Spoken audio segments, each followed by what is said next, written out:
DB কার্যালয়ে ইনু, চলছে জিজ্ঞাসাবাদ।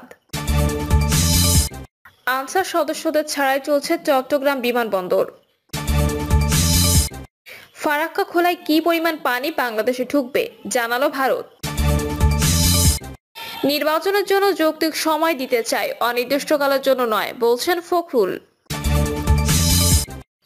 এবং সর্বশেষ জানাবো, কসবায় ত্রাণ বিতরণে গিয়ে দিতে হচ্ছে অতিরিক্ত নৌকা ভাড়া। শুনছিলেন সংবাদ শিরোনাম, এবারে বিস্তারিত। ডিবি কার্যালয়ে ইনু, চলছে জিজ্ঞাসাবাদ।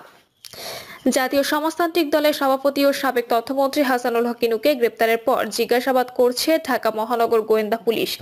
ডিবি সূত্রে জানা গেছে, বিকেল উত্তরায় বাসা থেকে তাকে গ্রেপ্তার করে ডিবির একটি টিম। গ্রেপ্তারের পর একটি মাইক্রোবাসে করে তাকে ডিবি কার্যালয়ে নেওয়া হয়। ইনুর বিরুদ্ধে হত্যা মামলা সহ একাধিক মামলা রয়েছে। এসব অভিযোগে তার সংশ্লিষ্টতার বিষয়ে ব্যাপক জিজ্ঞাসা